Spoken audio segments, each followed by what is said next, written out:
Pero muy buenos días tengan todos ustedes. Dios me los bendiga en esta maravillosa mañana, que sea el Señor dándoles esa paz, esa gracia, esa misericordia que todos necesitamos en estos momentos de angustia y también en estos momentos de gozo, que sea el Señor avivándoles más ese espíritu, esa alegría que hay en nuestro corazón de saber que Él es nuestro Señor y nuestro Salvador. Amén. Un saludo muy especial a cada uno de ustedes. Dios me los bendiga. Un abrazo muy grande, enorme, fuerte, que apriete sus huesos y que le dure todo el año. Dios me los bendiga a todos. Para este tiempo devocional, para esta mañana, el Señor, conducidos por el Espíritu Santo, nos vamos a ir por una de las situaciones que yo creo que pesa más sobre nuestras espaldas, y es cómo podemos llegar a esos huecos. Hemos hablado muchas veces de la depresión, hemos hablado muchas veces de la tristeza, ¿no?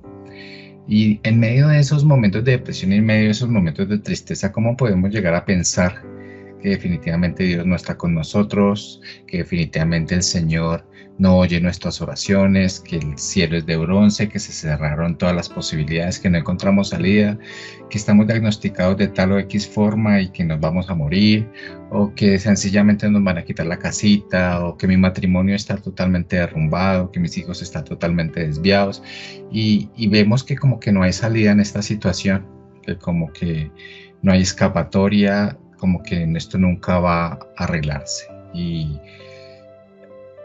Y aun cuando somos creyentes y todo, empezamos a pensar que tal vez, por un lado, Dios definitivamente no gusta de nosotros. Dios definitivamente hemos hecho tantas, pero tantas cosas y tantas cosas mal, y hemos tomado tantas decisiones de forma equivocada, que tal vez el Señor está tomando algún tipo de retaliación con nosotros.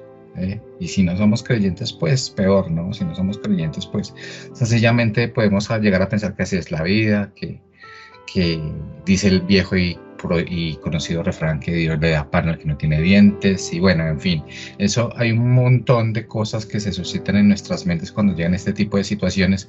Pues vamos a ver por qué. ¿Qué es lo que ve Dios en nosotros que nosotros no alcanzamos a ver? Nosotros no podemos llegar a palparlo, porque es un hecho y tú lo sabes, yo lo sé, que Dios nos ama, pero ¿qué es lo que ve en Él para poder decir eso? Para poder decir que Dios realmente me ama. ¿Qué es lo que ve Él, que yo no? ¿Qué es lo que ve Él que yo no alcanzo a ver? Entonces, vamos a hablar de eso a esta hora.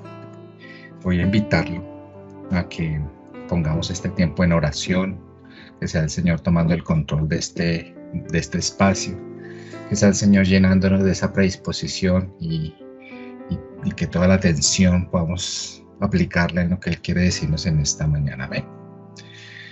Misericordioso Dios, Señor, te doy gracias, Señor, por esta mañana, Padre.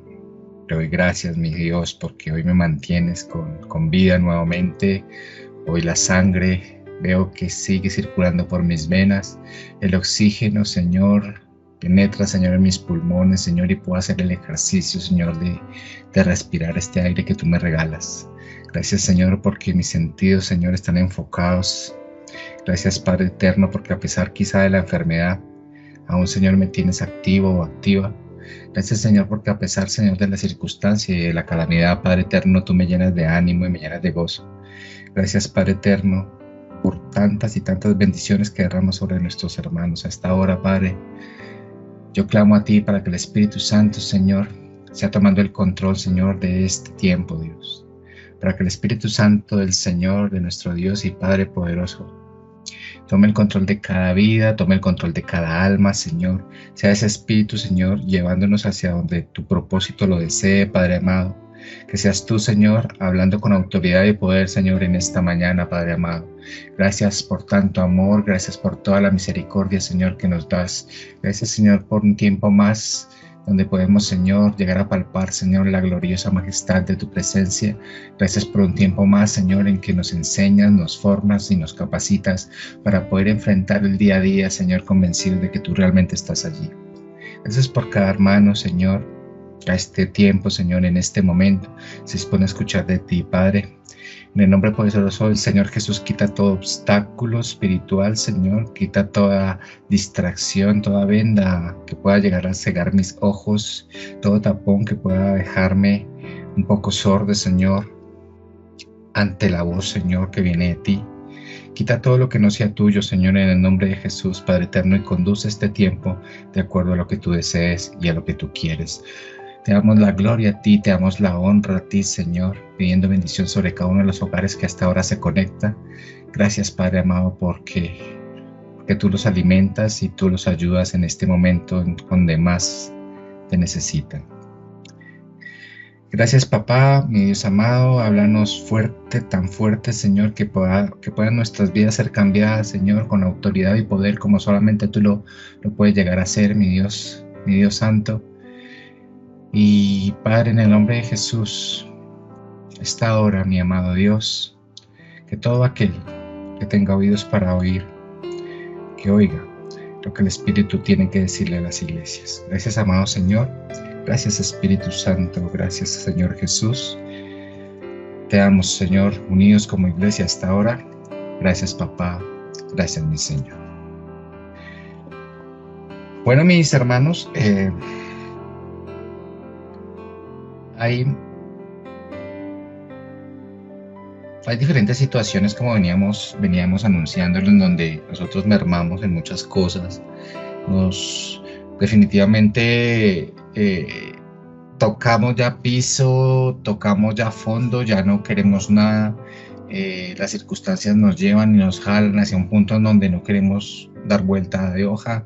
E inclusive esto es uno de los inconvenientes que se presentan con el riesgo de que podamos empezar a abrazar el mundo y todas las situaciones en él. Empezamos a dejarnos por las tentaciones de la carne, por las tentaciones del poder y de los ojos. Entonces es bien peligroso este tipo de cosas cuando uno entra en este estado. Y miren que en la palabra de Dios, para poder recrear todo este tipo de situaciones y para poder entender desde qué punto de vista el Señor nos considera sus hijos y quiere que nosotros nos apropiemos de esa promesa, de esa palabra que Él nos habla, vamos a ver 3 casos en donde tal vez los protagonistas tenían la misma sensación que tenemos hoy nosotros. Aquí ahí le llamo yo sensación. A esa sensación de tal vez no contar con nadie, de tal vez estar en un callejón sin salida, de tal vez que nuestra fe va menguando, que pasan y pasan los días y estamos en la misma situación, no tenemos dinero, nuestra salud mengua y aquel me traicionó, aquella no sé qué, y vamos menguando en muchas cosas. Entonces, mire que quizá usted ha tenido la oportunidad de trabajar para una empresa, ¿cierto? Y al trabajar para una empresa hay veces que nos llaman a nosotros los jefes. Entonces, que fulanito, que Gabrielito, que venga para acá, que Edwin, que venga, que pase aquí, que Nancy tal cosa, que venga, que lo necesito en mi despacho. ¿Qué es lo que primero uno piensa como empleado? Lo primero que uno piensa como empleado no es que hizo algo bien y lo vayan a felicitar, obviamente no. Lo que uno primero piensa como empleado es que lo van a vaciar.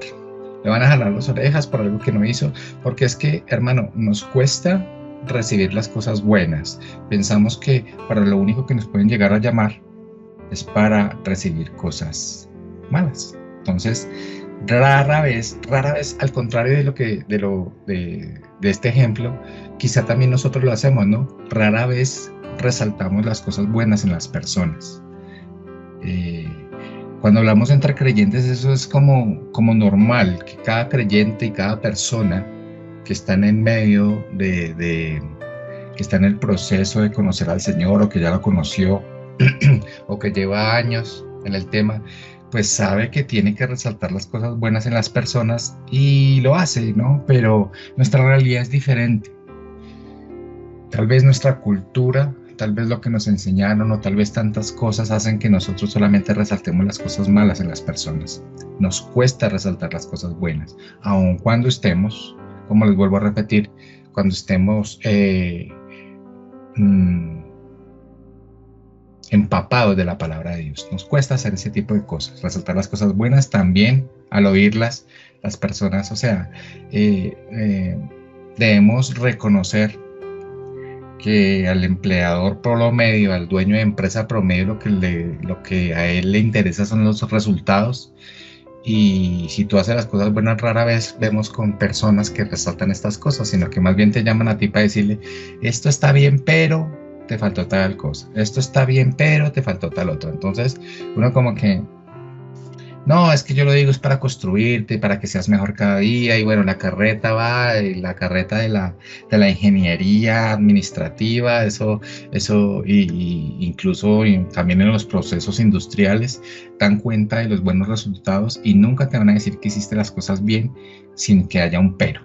Puedes mejorar, puedes hacerlo así, puedes hacerlo. Entonces, estamos en ese entorno. Entonces, yo te pregunto a ti a esta hora, ¿has pensado qué piensa Dios de ti? Varón, princesa, ¿qué piensa Dios de ti? ¿Has pensado alguna vez? Yo creo que todos hemos pasado por este pensamiento y quiero que vayamos tratando los 3 ejemplos que les venía diciendo. El primero de ellos es Moisés, ¿sí? Ustedes conocen toda la historia. Allá en Éxodo 33, nos dice la palabra de Dios. Éxodo 33 desde el verso 12. Voy a leerlo en una versión diferente. Usted me va siguiendo en la suya que usted tenga ahí. Bueno, Éxodo 33, verso 12 en adelante. Dice la palabra de Dios. Un día, Moisés dijo al Señor, tú me has estado diciendo, lleva a este pueblo a la tierra prometida, pero no me has dicho a quién enviarás conmigo. Me has dicho, yo te conozco por tu nombre y te miro con agrado. Si es cierto que me miras con buenos ojos, permíteme conocer tus caminos, para que pueda comprenderte más a fondo y siga gozando de tu favor. Y recuerda que esta nación es tu propio pueblo. Dice el verso 14. El Señor le respondió, yo mismo iré contigo, Moisés, y te daré descanso, todo te saldrá bien. Entonces Moisés dijo, si tú mismo no vienes con nosotros, no nos hagas salir de este lugar. ¿Cómo se sabrá que me miras con agrado, a mí y a tu pueblo, si no vienes con nosotros? Pues tu presencia con nosotros es la que nos separa, a tu pueblo y a mí, de todos los demás pueblos de la tierra. Verso 17. El Señor contestó a Moisés, ciertamente haré lo que me pides, porque te miro con agrado y te conozco por tu nombre. Hermano, estamos hablando de Moisés. Si ustedes recuerdan la historia de Moisés a esta altura, pues viene de un pasado lleno, pero repleto de muchos traumas, ¿no? Recuerden a Moisés, recuerden su nacimiento, recuerden que en esa noche querían bajarse a todo primogénito allá en Egipto. Entonces su mamá tuvo que envolverlo en una frazada, tuvo que meterlo en un canastico, mandarlo corriente abajo, ¿sí? Allá lo rescata la hija del faraón, le da la educación que necesita. O sea, lo toma como suyo, le da la educación que el niño necesita, empieza a ser educado de acuerdo a una cultura egipcia, empieza a tener todo tipo de conocimientos egipcios, matemáticas, lenguas, todo este tipo de cosas, las artes, bueno, en fin. Y entonces, cuando el muchacho ya empieza a crecer, ya llega a una edad de 40 años, cuando siente en tu corazón, tal vez no, siente en su corazón ese llamado y trata de hacerlo a su manera, ¿no? Trata de liberar a su pueblo, pues él es de su conocimiento que no es egipcio realmente, sino que su pueblo es este, y empieza a tener en su corazón como que, sí, yo tengo esa profecía en mi mente, me la contaron, y la voy a tener que hacer, y la voy a y la voy a ejecutar, y empieza a hacerlo en sus fuerzas, ¿no? Ahí es cuando mata a esta persona en esta nación y tiene que salvar su vida por el asesinato que tuvo. Trató de hacer cumplir una profecía que había cerca de él, pero por sus propios medios, por sus propias manos, empezó a hacerlo de esta forma porque le pareció que esta persona estaba abusando de uno de sus compatriotas, ¿no? Y lo mata. Esa es una forma que tal vez tenemos nosotros de hacer las cosas a nuestro modo y no a la forma del Señor. Y Él lo hizo así, porque no se tomó el trabajo de entrar como en ese proceso que el Señor lo iba a llevar y que de todas formas lo llevó, y por el cual se demoró tanto tiempo, se demoró otros tantos años dándole la vuelta al desierto y todo el tema para que ella llegado a su tiempo necesario pudiera hacerla de esa forma.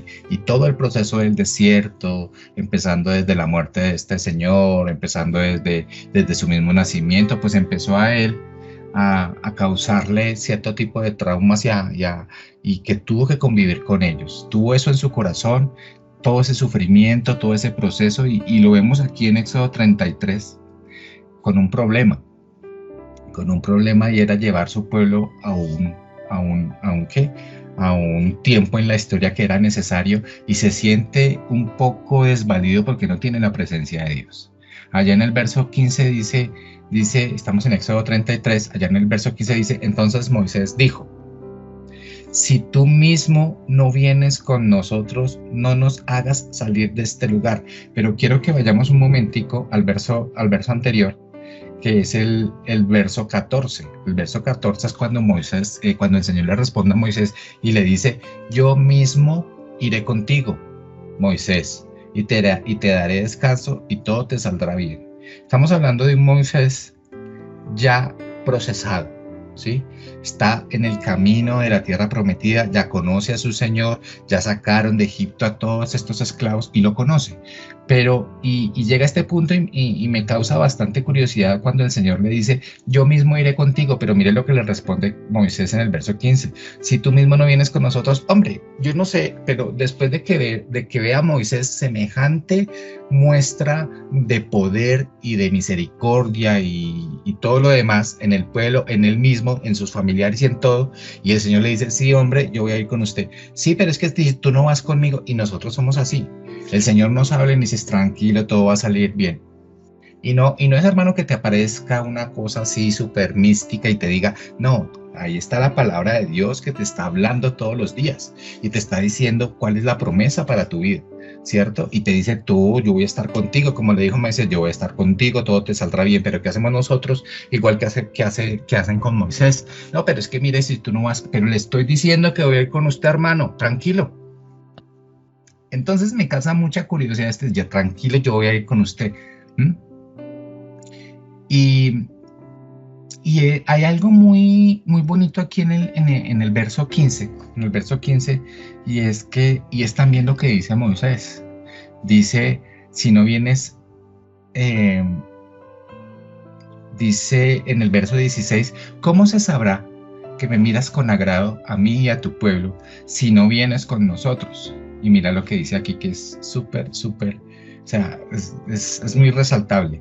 Dice, pues tu presencia con nosotros es la que nos separa a tu pueblo y a mí de todos los demás pueblos de la tierra.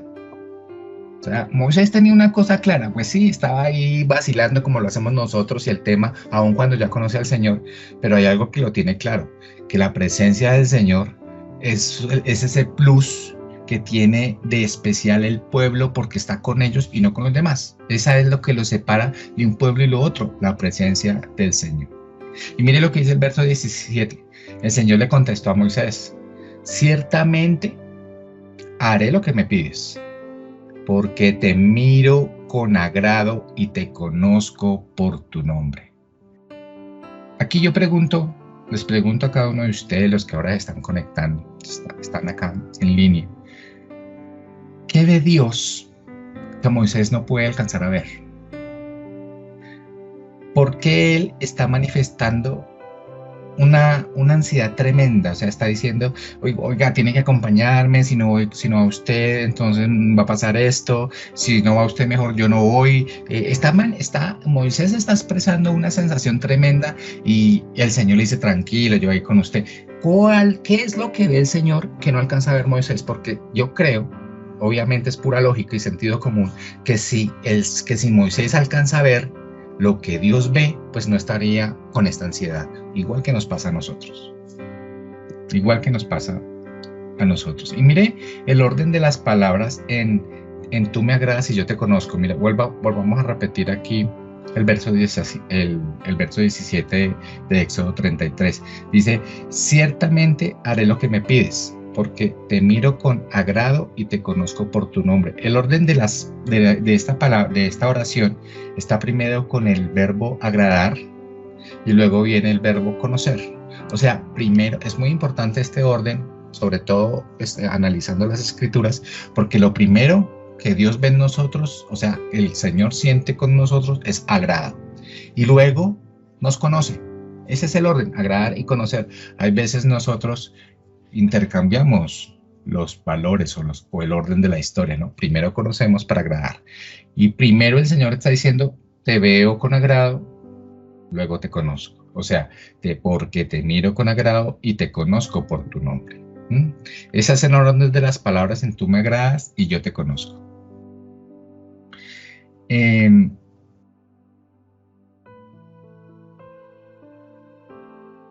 Mire que en la palabra de Dios se suceden muchas cosas aquí.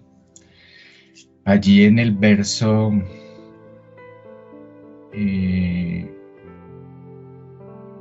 el verso 2 de esta misma porción, estamos en Éxodo 33.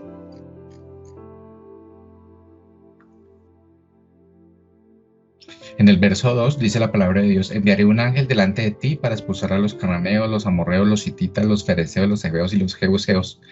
Dice el verso 3, suban a la tierra donde fluye leche y miel, sin embargo yo no los acompañé porque son un pueblo terco y rebelde. Entonces, muy seguramente la sensación o la ansiedad de Moisés estaba generando por este hecho. Por eso en el verso 12 arranca diciendo, tú me has estado diciendo, lleva a este pueblo a la tierra prometida, pero no me has dicho a quién enviarás conmigo. Arriba lo había dicho. Yo creo que Moisés estaba como, sí, yo sé que tú me dijiste que no ibas, pero por favor te ruego, pero antecitos el Señor sí le había dicho, tranquilo, yo voy con usted. Había una ansiedad tremenda en el Señor y le da a conocer el orden, y lo voy a hacer, dice el Señor en el verso 17, lo voy a hacer porque definitivamente yo te miro con agrado y te conozco, ¿cierto? Entonces, cuando empezamos a analizar estos verbos agrado y conocer, pues definitivamente agrado es experimentar felicidad y experimentar placer. Yo le pregunto a usted, ¿qué le produce esa sensación de felicidad y esa sensación de placer? Tal vez alguna comida, o tal vez irse de paseo, tal vez trabajar. Hay gente enferma que le gusta, te agrada y le da placer este tipo de cosas. Bendecido eso, porque el que trabaja en lo que ama, o sea, no hay nada más importante. Pero generalmente, lamentablemente, la mayoría de las personas trabajan en algo que no les agrada, ¿no? Pero la pregunta es esa, ¿qué hace usted? O más bien ponga usted a memoria qué es lo que lo lleva a experimentar esa felicidad y ese placer. Mire, a mí esa felicidad y ese placer, por ejemplo, esa felicidad y ese placer me lo produce tres tipos de jugos. El jugo de lulo, el jugo de maracuyá y el jugo de curuba. ¿Sí? Me producen ese tipo de felicidad y ese tipo de placer. Mire, cuando, obviamente estoy hablando de jugo de curuba en leche, ¿no? Porque el jugo de curuba en agua así como que, no, jugo de curuba en leche. A mí me produce ese placer, o sea, hay una tremenda sensación de agrado cuando abro la nevera y veo un jugo de estos de maracuyá, de lulo. Yo cojo la maracuyá así toda arrugadita y todo, yo la huelo y eso huele súper delicioso. Para mí es placer, y yo creo y las curubas así todas peluditas, eso me produce a mí mucho placer. El olor ¿cierto? Y obviamente el jugo, yo abro la nevera y ¿dónde está la jarrita? Y yo creo que así es Dios. Yo creo que así es Dios. Dios también abre su nevera. Dios abre su nevera y se pregunta, ¿dónde está su jarrita? La jarrita eres tú. Y él abre así su nevera y te pregunta eso. Y eso es agrado, ¿cierto? Agradarse de algo. Le produce esa felicidad y placer.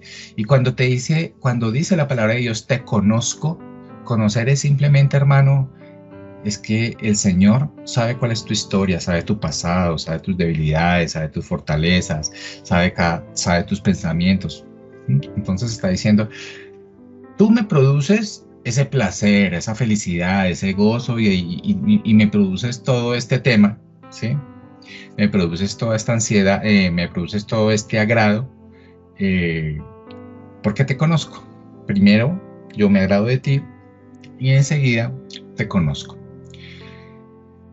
Con el paso del tiempo, hermano, con el paso de los días, de los meses y de los años, se fortalecen las relaciones. Eso es un hecho y también es con el Señor. A medida que va pasando el tiempo, tú vas fortaleciendo tu relación con Él por medio de la oración, que no es más que una comunicación.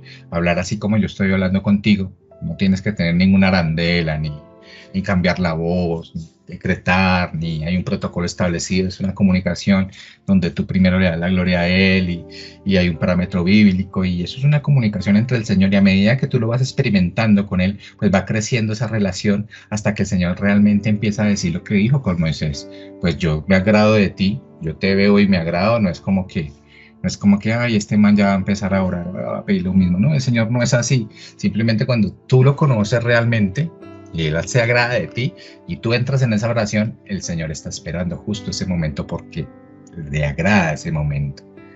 Sí, tiene esa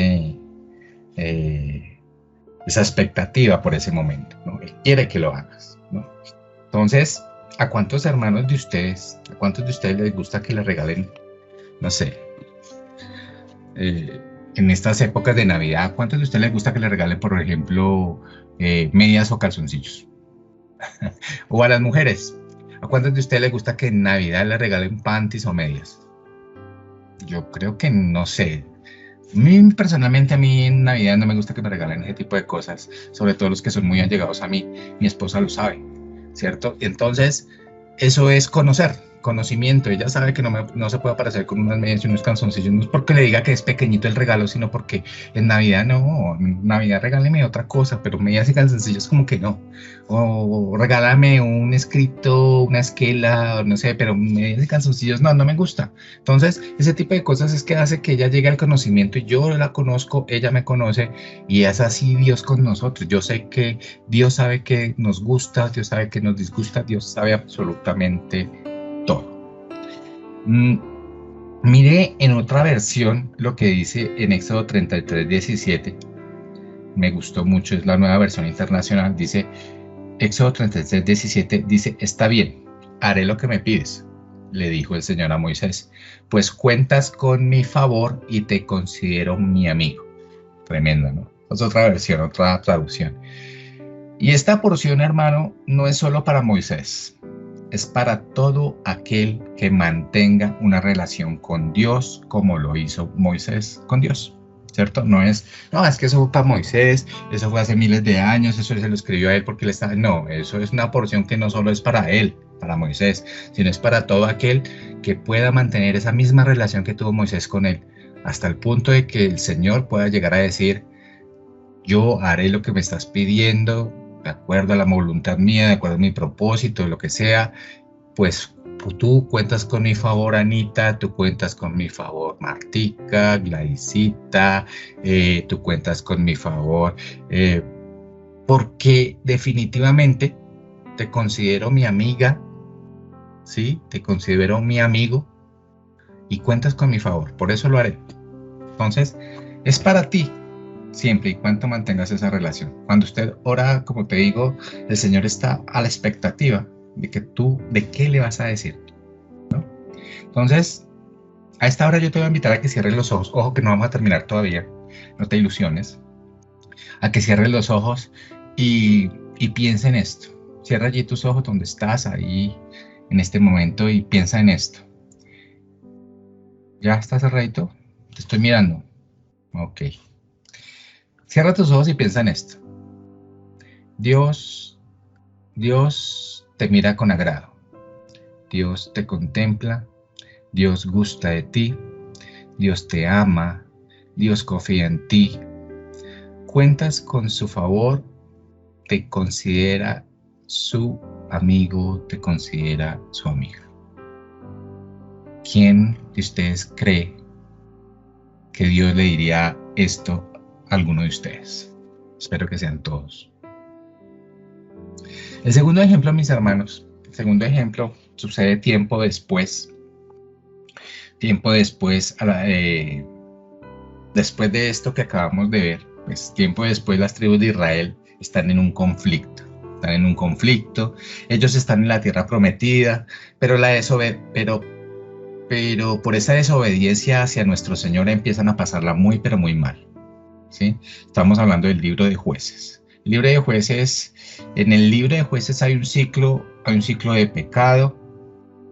El pueblo se arrepiente, Dios manda un líder, Dios pelea por ellos, viene un tiempo de paz y luego repite otra vez lo mismo, un ciclo de pecado, el pueblo se arrepiente, Dios envía un líder, el líder pelea, Dios pelea por ellos, viene un tiempo de paz y se repite de nuevo. Entonces es un ciclo que se repite y se repite, más o menos está comprendido desde la muerte de Josué hasta la monarquía, eso quiere decir hasta que hubo el primer rey, hasta Saúl. Tiempo durante el cual el pueblo de Israel vivió allí en Canaán, ¿no? Y es más o menos transcurrido entre la llegada de las tribus hebreas a Canaán y la instauración de esta primera monarquía, es decir, más o menos entre los años 1200 y 1000 antes de Cristo. Estamos hablando de 200 años más o menos y esto comprende como 12 jueces. Son 12 jueces que hubieron allá. Y miren allí, en este tiempo de los jueces donde hubo este conflicto, donde hubo este problema y el tema, allá en Jueces 6, dice, en Jueces 6 verso 11, estamos hablando del juez que había allí, o que más bien fue levantado por el Señor, que se llamó Gedeón. Conocemos la historia allí en Jueces 6:11, ahí en la palabra de Dios dice, el ángel del Señor vino y se sentó bajo la encina que estaba en Ofra, la cual pertenecía a Joás, del clan de Abiezer. Su hijo Gedeón estaba trillando trigo en un lagar para protegerlo de los madianitas. Cuando el ángel del Señor se le apareció a Gedeón, le dijo, el Señor está contigo, guerrero valiente. Pero Señor, replicó Gedeón, si el Señor está con nosotros, ¿cómo es que nos sucede todo esto? ¿Dónde están las maravillas que nos contaban nuestros padres cuando decían, el Señor nos sacó de Egipto? La verdad es que el Señor nos ha desamparado y nos ha entregado en manos de Madián. Y el Señor lo encaró y le dijo, ve con las fuerzas que tienes y salvarás a Israel del poder de Madián. Yo soy quien te envía. Pero el Señor objetó Gedeón. Pero Señor, objetó Gedeón, ¿cómo voy a salvar a Israel? Mi clan es el más débil de la tribu de Manasés y yo soy el más insignificante de mi familia. El Señor le respondió, tú derrotarás a los madianitas como si fueran un solo hombre, porque yo estaré contigo. Y de nuevo vuelve aquí la historia igual que con Moisés, que está viendo Dios, que de Gedeón no puede ver. Vuelvo y te digo a ti, que está viendo Dios en ti, que tú no alcanzas a ver. La circunstancia es difícil y yo quiero que usted se concentre en la circunstancia de ustedes en este momento. No hay para el arriendo tal vez, no hay para el abogado de ese proceso maluco que llevas, tal vez el diagnóstico médico, tal vez tu pasado te tiene tan apabullado, en tu pensamiento siempre está tu sufrimiento, el abuso, tu pasado te mata. Te está matando. Está también el tema de tus hijos, totalmente desviados, tal vez drogadictos, sin amor al Señor, etcétera, etcétera, etcétera. Tu matrimonio está totalmente fracasado. Tal vez esa situación tan difícil en tu trabajo, estás que estallas. La situación no es fácil. Esta es tu situación.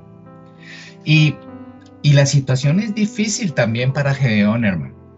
Los enemigos están quitándole el alimento, su pueblo está con hambre también, y él también duda.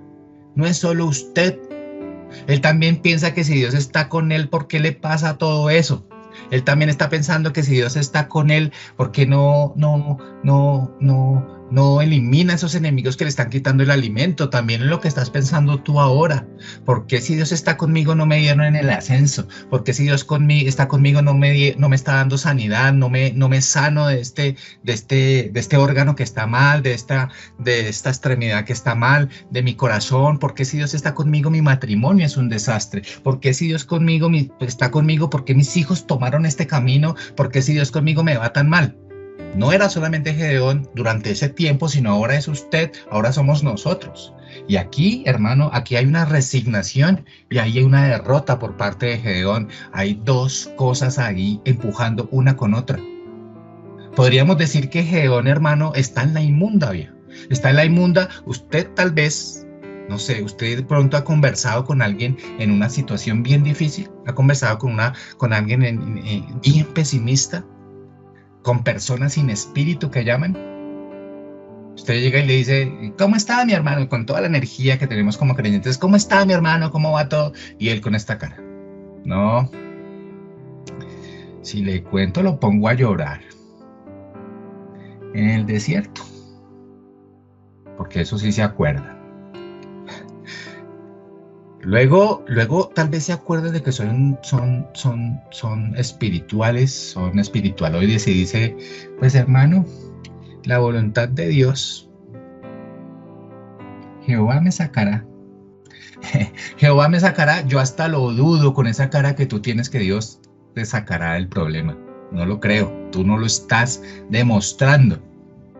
Y se acuerdan, como les digo, que son espiritualoides y dicen, pero es que hermano, pues todo lo puedo en Cristo que me fortalece. Hasta tergiversan el contexto del significado de los versos de la Biblia. Pero uno le dice, pero confía en Él te sacará. Pero es que no hay bloqueador en el desierto, hermano. Pero Dios va a hacer algo, Él te va a levantar. Tú dices, sí, algún día lo hará, algún día. Tú sabes que pues, en el mundo habrán aflicciones. Son de esas personas, hermano, que siembran en ti esos deseos incontrolables de utilizar tu Biblia, pero para darle un calvazo. Son adictos inclusive a las noticias y creen que se van a infectar con coronavirus en la vuelta de la esquina. Y creen fervientemente en conspiraciones de esos que, no, es que eso ahí, la vacuna tiene un chip y eso es el diablo, y en fin, no quiero adentrarme en eso. Y entonces, hermano, los milagros aquí en Gedeón, ¿dónde quedaron? Las maravillas, ¿qué? ¿Dónde están? Dios, hermano, sabe lo que Gedeón está pensando. Y sabe que está pensando así es por la situación que está atravesando, y es lo mismo que pasa contigo. Dios sabe que tú estás pensando así por la situación que estás atravesando, pero necesita que tú le pongas fe a este tema. Hermano, y me sorprende el saludo de Dios a Gedeón. Nunca aquí en la palabra le preguntó, hola gordo, ¿cómo vas? ¿Cómo va todo, viejo? No. Le dice, es más, si le hubiera preguntado, hola gordo, ¿cómo estás? Hermano, si le pregunta eso, mejor apague y vámonos. Yo creo que ahí la Biblia se acabó con el libro de Gedeón, con el libro de Jueces. Ahí ya lo perdimos. No, lo que le dice es guerrero valiente. Lo que le dice es, tú tienes la fuerza, tú puedes rescatar a tu pueblo, yo estoy contigo. Y es relevante, es bastante importante este tema, ya que si Dios le dice eso es porque sabe obviamente qué es lo que pasará en el futuro de Gedeón. El Señor no le está dando ánimo en ningún momento, lo que le está diciendo es que es lo que Él como Señor, como dueño de todo y como sabedor de todo, como ese ser omnisciente que es, puede llegar a ver en Gedeón, pero Gedeón no sabe que es así porque él no tiene el mismo poder. Dios está tratando de mostrarle lo que Él ve, así como Dios está tratando de mostrarte lo que Él ve en ti y en tu vida. Por eso te trata de esta manera, por eso Él siempre te dice lo mismo, tú eres mi hijo amado. Sabe que si logra el Señor cambiar la mentalidad de Gedeón, sabe que si logra la forma de pensar de Gedeón, Él va a cambiar el estado de su pueblo. Por esa razón, hermano, Hay que orar por los líderes de las iglesias, hermano. Por esa razón hay que orar por nuestros mandatarios, por nuestra mamá y por nuestro papá, porque para que puedan cambiar ese estado mental de sus hijos y del pueblo en general. Gedeón le creyó a Dios. ¿Y sabe qué pasó? Léalo. Ahorita no me alcanza el tiempo, pero ahí está en la Biblia. Lea qué fue lo que pasó después, porque enseguida vamos con el tercer ejemplo. El tercer ejemplo lo encontramos en Mateo 3:16. En Mateo 3:16 dice la palabra de Dios: tan pronto como Jesús fue bautizado, subió del agua.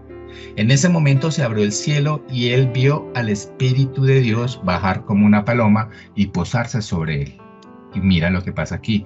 Y una voz del cielo decía: este es mi Hijo amado, estoy muy complacido con él. Hermano, aquí hay un parentesco. Aquí hay un parentesco y yo te pregunto a ti, o sea, yo tuve la experiencia de cargar a de recibir, y es en serio, pregúntele a cualquiera. Yo recibí, un médico no recibió a mi hija, yo la recibí, pero también tuve la experiencia cuando me dieron la noticia de mi hijo, de mis otros dos hijos. Tuve la experiencia de saber que el verbo querer como que cambiaba de connotación porque había un parentesco allí. Este es mi hijo, esta es mi hija, este es mi hijo, esta es mi hija, yo lo amo porque tengo un parentesco con él, ¿cierto? Porque nació de mí, yo lo conozco. A medida que fueron creciendo, yo los fui conociendo, los fui amando más, conocí sus debilidades, conocí sus errores y los fui amando. Porque había un parentesco de sangre allí y los iba amando porque había un parentesco allí que me hacía verlos como algo parte de mí.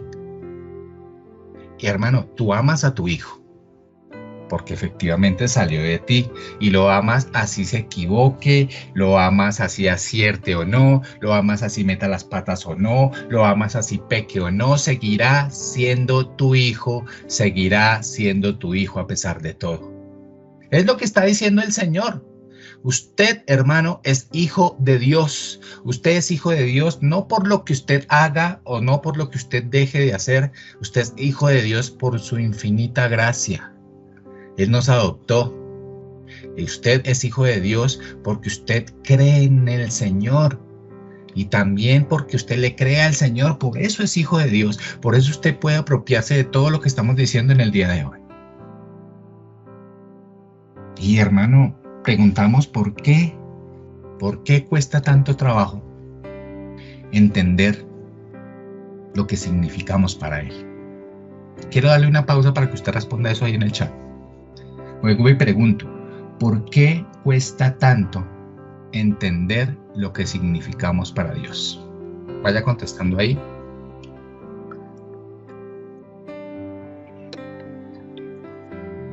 Para los que no alcanzaron a oír, ¿por qué cuesta tanto trabajo entender lo que significamos para Él? Tómese su tiempo. Si no puede contestar ahora, en lo corrido del devocional lo coloca ahí. Vuelvo y les recuerdo, ¿por qué cuesta tanto trabajo entender lo que significamos para Dios? Mira, el Espíritu Santo, voy a ayudarle con esto.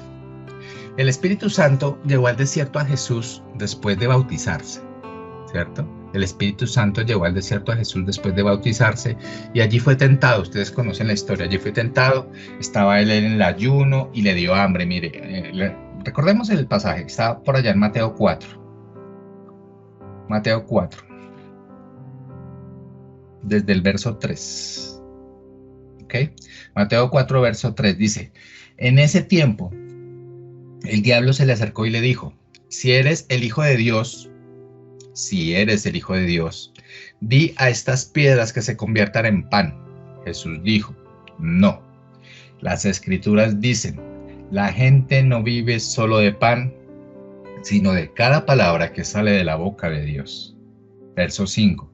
Después el diablo lo llevó a la santa ciudad, Jerusalén, al punto más alto del templo y le dijo: si eres hijo de Dios, tírate, pues las Escrituras dicen, Él ordenará a sus ángeles que te protejan y te sostendrán con sus manos para que ni siquiera te lastimes el pie con una piedra. Hermano, dejémoslo hasta ahí para poder explicar y darle contexto a lo que estamos diciendo. Aquí el enemigo, Satanás, el chanclas, como quiera usted llamarle, aquí el enemigo está tratando de robarle la identidad. Mire, y con esto le estoy dando la respuesta. El enemigo está tratando de robarle la identidad al Señor Jesucristo, así como el enemigo está tratando de robarte la identidad a ti. ¿Por qué estoy diciendo esto? Mire que allá en el verso, en Mateo 4, desde el verso 3, dice más exactamente, bueno, leámoslo de nuevo un momento. En ese tiempo el diablo se le acercó y le dijo, si eres hijo de Dios, ahí dice el verso 4, el verso 3, Mateo 4, verso 3, en ese tiempo el diablo se le acercó y le dijo, si eres hijo de Dios, él está colocando en duda algo que el Señor ya le dijo a Jesucristo. Él está colocando en duda algo que él ya te dijo a ti. Mire, vuelve y se repite allí en el verso 5. Después el diablo lo llevó a la ciudad santa de Jerusalén, al punto más alto templo, y le dijo, si eres el hijo de Dios, vuelve y le hace la misma pregunta. Lo está tentando con, si eres el hijo de Dios, haz esto. Y en el otro verso, en el verso 6, en el verso 5 tal vez vuelve y le dice lo mismo. Si eres el hijo de Dios, haz esto otro. ¿Cierto? Aquí el enemigo, el chanclas, el diablo le está tratando de robar de la identidad al Señor con la palabra, o más bien con la preposición, con la anteposición, si eres con el condicionante, es la palabra, es la frase correcta. Con el condicionante, si eres el hijo de Dios, haz esto. Está tratando de robarte esa identidad cuando el Padre lo bautizó, le dijo. Recuerden cuando pasó aquí lo del bautizo del Señor, cuando allí en Mateo 3:16 Jesús fue bautizado, en ese momento se abrió el cielo, baja la paloma, y en el verso 17 dice, y una voz del cielo dijo, este es mi hijo amado. Hay una declaración por parte del Señor con el Señor Jesús, este es mi hijo amado, este es mi hijo amado. Ya habló el Señor Dios de su hijo Jesús, dice, este es mi hijo amado, estoy muy complacido con él. Entonces aquí en Mateo 4 lo que está tratando el diablo es de quitarle esa identidad que ya Dios habló sobre Jesús. Le dio la identidad a Jesús cuando él fue bautizado y le dijo, eres mi hijo amado en quien tengo complacencia. Y ojo con esto. Hermano, si usted es hijo de Dios,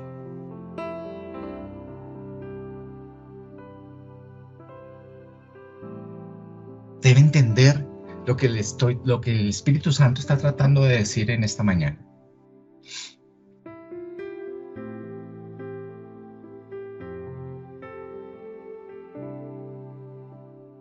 Usted es hijo, hermano, vas a tener los mismos problemas que enfrentó Jesús. El demonio, el chanclas y el enemigo te va a estar diciendo a tu oído, hermano, si usted es hijo de Dios, ¿por qué no tiene empleo? Si usted es hijo de Dios, ¿por qué padece de esta enfermedad? Si usted es hijo de Dios, ¿por qué su matrimonio es un fracaso? Si usted es hijo de Dios, ¿por qué esto? Si usted es hijo de Dios, ¿por qué aquello? Y esas palabras, hermanos, siempre las va a decirle el enemigo, y lo peor es que nosotros le creemos esas palabras. Pero hermano, recuerde que el diablo jamás, el enemigo jamás le hablará en forma siniestra, porque no, olvídelo. El diablo inclusive le va a hablar todo lo contrario, puede usar hasta a su esposa le va a decir, pero es que luego usted no es cristiano, pero es que, o usted, eso más bien se ve al contrario, ¿no? Su esposo le va a decir a usted, luego es que usted no es cristiano. Luego es que usted no va por allá a la iglesia todos los domingos y se mete allá desde las 8, sale como a las 3. Luego es que usted no vaya a lamerle al ladrillo y a lamerle al pastor. Luego es que usted no es cristiana, mire cómo está, mire, no tiene un peso, seguro es que esa gente le va a dar a usted dinero. Y usted lo cree. Pero porque es que el enemigo quiere robarte la identidad que el Señor ya dijo sobre ti. Yo voy a estar contigo, nada te faltará, yo voy a estar contigo, iré contigo. Yo voy a ir contigo. Entonces, hermano, si usted es hijo de Dios, camine con la frente en alto. Las circunstancias pueden ser difíciles, sí. Mire lo que dice Mateo 4:19. Mateo 4:19 dice, cuando alguno oye la palabra del reino y no la entiende, viene el malo y arrebata lo que fue sembrado en su corazón. Este es el que fue sembrado junto al camino. Está hablando de la parábola del sembrador. La semilla que cayó junto al camino. La palabra que cayó junto al camino. Tú no la entiendes, tú le entras por un oído, sale por el otro, no la comprendes, entonces llega el enemigo y te la quita. Llega el enemigo y te quita esa identidad. Y tú le crees. Allí en este momento es cuando dices que no puedes, que eres un inútil, que no sirves para nada, que no saldrás de esto, hermano. Y es ahí cuando Dios te dice definitivamente, ánimo, tú eres un guerrero valiente, tú saldrás de esto porque yo iré contigo, tú saldrás de esto porque saldrás en adelante porque tú eres mi hijo amado, en ti tengo complacencia, yo estaré contigo, yo te fortaleceré, yo estoy contigo siempre. No te dejes robar la identidad del enemigo. Empieza a responderte que esto es en realidad lo que Dios piensa de ti. Dios te ama. Tú lo aceptaste en tu corazón, tú has estado en sus preceptos, en sus mandamientos, tú lo has decidido de esta manera, le conoces, Dios quiere que te fortalezcas esa relación con Él y empieces a aclarar tu mente al poder cuestionarte. Definitivamente esto te lo dejo y es qué es lo que está viendo Dios que yo no puedo alcanzar a ver. Amén. Vamos a cerrar los ojitos.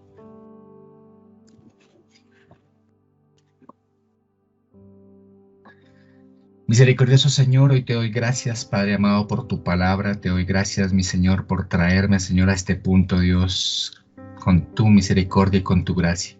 Yo te doy gracias, mi Dios, por este regalo, Padre. Que sin merecerlo, Señor, me lo has dado, Señor, cuando te clavaron allí, Señor, en esa cruz del Calvario, Padre mío. Gracias, Padre Santo, porque viviste las mismas cosas, Señor, que vivimos nosotros, Señor, como humanos al hacerte hombre entre nosotros. Y ahora puedo, Señor, comprender cada una de las cosas, Señor, que necesito. Ahora comprendo, mi Dios amado, esa relación, Señor, que tú tenías con tu Hijo, el Señor Jesucristo, mi Dios. Ahora comprendo, mi Dios, ese tipo de oración y de comunicación que yo también quiero tener, Padre Santo, como Él lo tenía contigo, Padre. Hasta el punto, Señor, de poder decir de Él que era tu Hijo, porque había un rasgo allí de consanguinidad. Y esa misma sangre es la sangre, Señor, que Él vertió en la cruz por mi salvación. Y ahora soy hijo tuyo también, Señor, por mi decisión, por ese sacrificio mismo, por ese sacrificio vicario, Señor. Ahora, Señor, me considero como tu hijo, Padre amado. Por eso, Señor, quiero complacerte, mi Dios. Sé que tú me conoces, Señor, y ahora quiero conocerte yo a ti, Dios. Que te agrades de mí, que te agraden mis palabras, que te agraden mis gestos, que te agrade, Señor, todo lo que yo hago, mi Dios, que pueda llamarme, Señor, amigo tuyo, mi Dios. Porque así podré comprender, Señor, y poder llevar una vida, Señor, como tú quieres, Padre. Padre, en medio de mi necesidad, en medio de mi carencia, Señor, en donde tú me has dicho, de acuerdo a tu palabra, que tú irás conmigo, Dios, que tú estarás allí, que tú me fortalecerás, que yo soy un guerrero, Padre amado. Quiero ver, Padre Santo, en el nombre poderoso del Señor Jesús, que tú me muestres en realidad lo que tú ves, que yo no puedo alcanzar a ver. Déjame ver al final del camino, Señor, qué es lo que pasa, Señor, con esta situación. Y no estoy pidiendo, Señor, que me des visiones ni nada de eso, sino que confirmes en mí, Señor, esa seguridad de poderme saber cubierto por ti, por tu poder, por tu gracia, Señor. Gracias por tu misericordia, Señor. Gracias, Señor, por tratar con mi paciencia, mi tolerancia, Dios. Gracias por tratarla de tal forma que yo pueda esperar en ti todo lo que necesite esperar. Te amamos, Señor. Deseamos ser tus amigos. Deseamos caminar contigo, Dios. Deseamos, Señor, complacerte en todo momento y en todo lugar. Haz de nuestros actos, obedientes actos hacia ti, como olor fragante, Señor, para que tú, Señor, te agrades de ellos. Gracias, Papá. Gracias, Señor Jesucristo. Gracias, Espíritu de Dios. Gracias por todo lo que haces, Señor, y seguirás haciendo. En el nombre poderoso del Señor Jesús te oramos. Amén y amén. Bueno, mis hermanos, espero que vayamos cultivando esa relación con el Señor Jesús y sobre todo que usted en esta semana, que ya está terminando prácticamente, se responda a eso.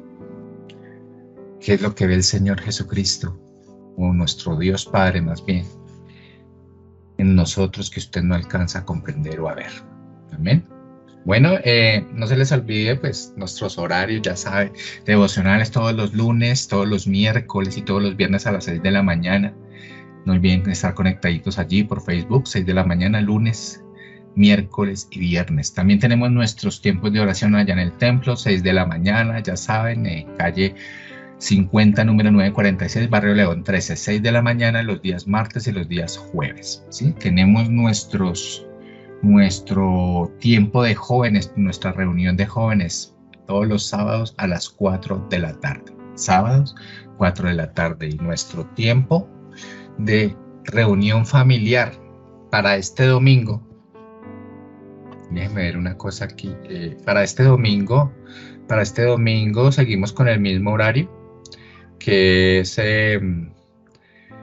para este domingo 25, seguimos con los mismos horarios, tenemos dos horarios, 8 de la mañana y 10:30 de la mañana, pero a partir del 1 de agosto, por favor, no se les olvide, después no digan que no me avisaron.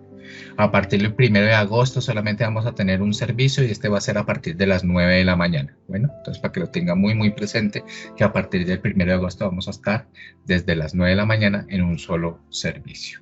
Me vino así como un flash en este momento y es nuestro ayuno. El ayuno congregacional, nuestro segundo ayuno, tenemos ya programación para este sábado. Recuerden, ya se acercó pues. Este sábado desde las 8 de la mañana, ayuno congregacional. Vamos a tratar el tema de la unción. Vamos a tratar el tema del avivamiento espiritual, ¿cierto? Avivamiento espiritual. Entonces no se les olvide, por favor, para que estemos allí en nuestro ayuno congregacional desde las 8 de la mañana este sábado 24 de julio. Bueno, ahora sí me despido. Dios me los bendiga a todos ustedes, que la gracia del Señor y su paz esté llenando sus corazones en esta semana y nada, un abrazo fuerte. Dios los bendiga.